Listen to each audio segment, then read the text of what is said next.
Je vais te montrer ce qu'il y a dans le magazine référence pour les trésors et la détection de métaux. Le magazine est rempli de trésors. Là, un trésor de monnaie en or du XIVe siècle.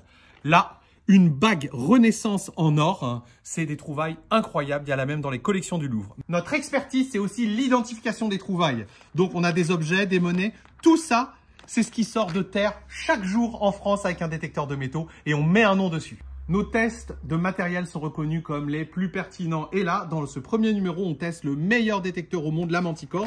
Et nous, quand on fait un test, eh bien, c'est quelque chose de très détaillé puisqu'on compare tous les détecteurs avec plusieurs cibles et différentes profondeurs.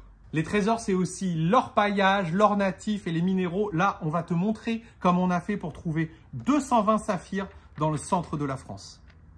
On va également te parler d'Urbex. L'Urbex, c'est ce nouveau loisir qui consiste à se rendre dans des lieux en décrépitude, laissés à l'abandon depuis plusieurs dizaines, voire centaines d'années, et à prendre des photos. Eh bien, on s'est entouré de véritables spécialistes, de passionnés de l'Urbex, et on vous montre dans le magazine leurs plus belles photos.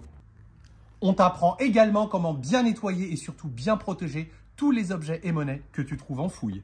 Et enfin, notre rubrique la plus appréciée, celle qui a fait notre renommée, ce sont nos dossiers monnaies et artefacts. On t'explique une époque, le règne d'un empereur, à partir de l'objet ou de la trouvaille. Et ces dossiers, tu les retrouves bien évidemment dans le magazine Trésor, le magazine des fouilleurs. C'est 88 pages, il y en a 4 numéros par an. Tu peux te le procurer dans tous les bons kiosques en France et en Belgique, ou tu peux t'abonner ou l'acheter au numéro sur notre site lefouilleur.fr.